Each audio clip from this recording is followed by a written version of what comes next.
So let's have a look at this. A handy feature for exploring the Paldea region. Tell your Pokemon to go adventure. You can have one Pokemon out and walking with you in the Paldea region's great outdoors. When you have a Pokemon exploring with you in the field, you can use the Let's Go feature to send that Pokemon off in the direction you indicate.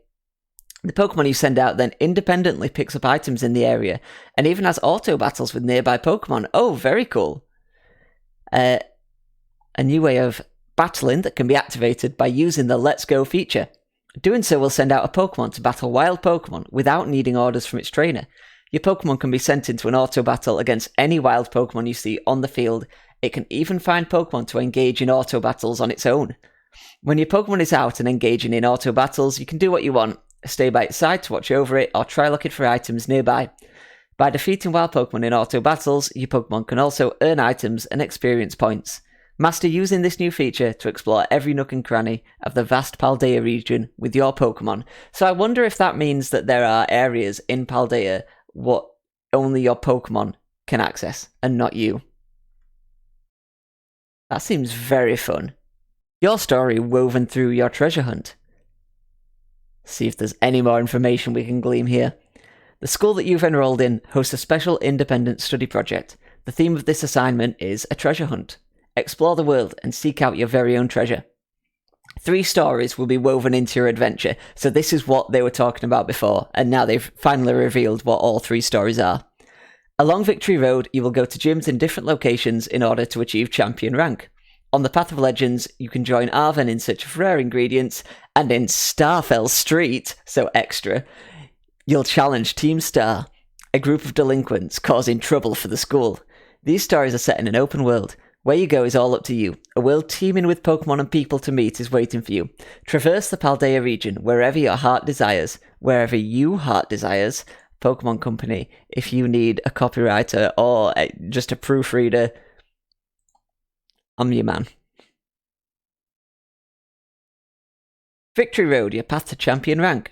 There are 8 Pokemon gyms in different locations throughout Paldea, all managed by the Pokemon League. If a trainer makes their way to the gyms, defeats all of the gym leaders, and then passes the champion assessment at the Pokemon League headquarters, they can earn the coveted champion rank. So, last time, Pokemon Sword and Shield did the league a bit differently, with it actually being a tournament setup rather than just going through the Elite Four one by one. It looks like this game might be doing it differently as well, really utilising the school theme with this champion assessment. You might come to learn more about the customs and unique features of each city and town, as well as what kind of people the gym leaders are. Oh, okay. That's cool. So each gym might have its own little story tied to it. That's very fun. Ms. Geeta, chairwoman of the Pokemon League. All the character designs are so extra. I've said it before, but I love her. That hair, those gloves. Oof. Brazius, gym leader of the Artisan Gym. His pièce de résistance, surrendering Sunflora, a statue installation depicting adorable Sunflora with somber expressions. I wonder if that's a little hint that we might be getting some sort of Sunflora evolution. I also liked how this guy used terrestrialization to turn Sudowoodo into an actual grass type. What did he call it? Truly Woodo. Search for Herbal Mystica on the Path of Legends. Arven's research into healthy recipes for Pokemon has led him to seek out rare ingredients called Herbal Mystica. So this is the treasure hunt, right? Extremely rare herbs that can only be found in Paldea. They're guarded by Titan Pokémon, which are bigger and stronger than ordinary Pokémon, making these rare herbs even more difficult to obtain. This is hilarious artwork. Look at this guy's big old staring, non-feeling eyes, and then Sprigatito just terrified. I'm outie 5,000. What do you think this guy's going to be? Is it going to be like a grass-type crab Pokemon with all the little foliage growing on it, maybe? A number of these Titan Pokemon have already been sighted in the region. Okay, yeah. So it's definitely going to be big old boss battles. And you can see that with this picture here. Okay, yeah. So Clorf, the Stony Cliff Titan. So you can see that, like, it's going to be an actual boss battle within the main storyline, which is really cool. In Sword and Shield, they had a moment in the story where everyone was like, there are Dynamax Pokemon all around the land. Don't worry, we've dealt with it while you were doing the gym. And it was like, give me a big Dynamax boss battle in the middle of the region, in the middle of the wild area. That would have been so cool. And it looks like they're finally sort of fulfilling on that promise this time, which, honestly, right up my street. And then face off against the school's troublemakers in Starfall Street. I love it how the stars are either side of Starfall Street every time it's mentioned. Oh, these guys are riding Cyclizars. Very nice. Team Star was formed by the school's most rebellious students and is made up of several squads. Each squad is led by its own boss, each with their own base scattered across the Paldea region. Okay, so it is what I thought, instead of it being like just the one location. These guys have different bases, almost like an evil team version of the gym leader battles, right? These class-cutting delinquents cause trouble for all those around them, giving the academy students and teachers a hard time by disturbing the peace and using pushy recruitment tactics. March up to their bases and face off against the troublemaking Team Star. It's funny, these guys do give off a sort of Team Skull, Team Yell kind of vibe, where they're not actually evil, they're just kind of causing a bit of trouble and like loudmouths. I wonder if there is some big evil threat that we're going to find later on. Make your way into Team Star's bases to take down their bosses. Team Star's many grunts will send out a relentless barrage of Pokemon to get in your way. Okay, so does that mean it's just going to be like one-on-one battles?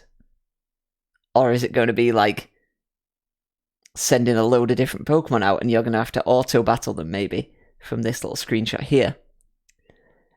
Engage in auto battles. Here we go. A convenient feature that's new to these titles to overcome the unending barrage of Team Star's grunts and their Pokemon.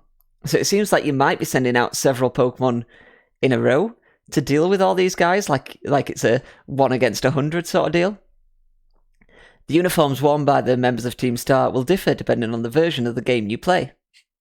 Great reason to charge full price twice, Pokemon. Take on the bosses, riding their Starmobiles. Okay, so every boss has got to have their own unique vehicle, I suppose. And this is like the fire type. If there are 8 gym leaders, let's say for argument's sake, we don't know how the Elite Four is going to work, but let's say for argument's sake, 4 type specialists there. That's 12 bosses. If there are 7 Team Star bosses, each with different types, then every type will be represented with a boss battle, not to mention the Titans. This game looks filled with content. So Mella, fantastic character design still. She's hilarious. Mella is the boss of Team Star's fire crew, the Skeeter Squad? As the team's best all-rounder, Mella fixes any and every problem thrown her way, though her methods are heavy-handed. She leaves a forceful and gruff impression, but her steadfast devotion to completing anything she puts her mind to has earned the trust of her teammates. Oh, okay, so in this screenshot she's wearing a violet collar, in this screenshot she's wearing an orange, but for argument's sake, let's say a scarlet collar. Let's see if there's any more information on these new Pokemon. There are, of course there are. Let's have a look. Amarok. Fire and Psychic? You'll be able to encounter Amarok in Pokemon Scarlet. Its armor is the source of its psychic power. Amarok's set of armor belonged to a distinguished warrior, and is the source of the energy used for its psychic-type moves. It also uses the psychic capabilities of this armor to control the fire energy within its body and unleash attacks. Very cool. It lives by the principles of fair fight, will challenge an opponent head-on, no matter how much stronger that opponent is. It specializes in using its sturdy armor to bolster its defenses and take down enemies with its high firepower. A move Armarouge can learn, Armor Cannon. A fire-type special move, in which Armarouge moves both its pauldrons to its hands, puts its arms together to form a cannon. Okay, this is probably what I was thinking of, allowing it to shoot its own armor out as blazing projectiles. It lowers Armarouge's defense and special defense stats in exchange for that power. Let's have a look at the other new guy. Ceruledge. Fire and Ghost. Oh, I was going to get Scarlet, but this guy looks incredible. Its flaming great swords absorb life energy. Ceruledge dons an old set of armor steeped in grudges and wields blades made of fire and ghost energy. In battle, these blades transform into great swords to increase Ceruledge's power. Cuts from these great swords leave wounds from which life energy will flow. Willing to do anything, Ceruledge prefers close quarters combat and isn't above using tactics such as sneak attacks and surprise attacks to win a battle.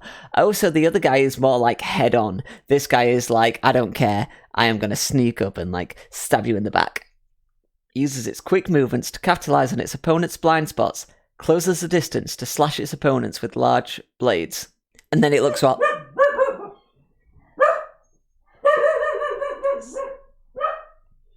It's only the bin men, Rosie. Calm down. A move Ceruledge can learn. Bitter Blade. A fire-type physical move that gathers the lingering regrets of the fallen into Ceruledge's swords, allowing it to focus that bitterness into a slashing attack. The swords then absorb life energy from wounds they made, and the user's HP is restored by up to half the damage taken by the target. Okay. A fire-type physical move that's a drain move as well. Very interesting. Oh, I definitely prefer Ceruledge to Armarouge, that's for sure. And then we have Clorf. Oh, Clorf. Type Rock. Okay, so it doesn't have any grass type in it. It doesn't have any water type either. Spinning eyes that leave no blind spots. Clorf can rotate its protruding eyeballs to see everything around it, eliminating all blind spots. Ugh. It latches upside down onto cliffs to ambush its prey from above. However, Clorf eventually gets dizzy from the blood rushing to its head, so it can't stay upside down too long. Claws that are both strong and dexterous. Clorf's claws, try saying that 5 times fast. Clorf's claws, Clorf's claws, Clorf's claws, Clorf's claws, Clorf's claws.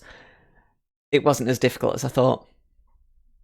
Clorf's claws can hold on to things very tightly, not letting prey go once within its grasp. It uses one claw to hold its opponent in place, while using the other to break its guard and hit it where it hurts.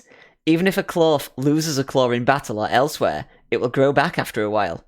In certain parts of the Paldea region, Clorf claws are considered a valuable cooking ingredient. Oh my god, so we've got Clorf claws, we've got slowpoke tails. People in the Pokemon universe. They'd be brutal. Anger Shell, making its first appearance in the Pokemon series. Okay, this is a new ability. When Clorf's HP drops to half or less, the Pokemon gets angry. This lowers its defense and special defense stats, but boosts its attack, special attack, and speed stats. Okay, I like that. You guys, I'm super excited for these new Pokemon games. I am really, really excited for Scarlet and Violet. These trailers did exactly what I needed them to do, and they explained the 3 pillars of the storyline. They sort of put my fears to rest, because I always thought, like, of course, one is going to be the evil team, one is going to be the legendary, one is going to be the gym challenge. Looks like the legendary might be a separate thing, or it might be part of the treasure hunt, who knows?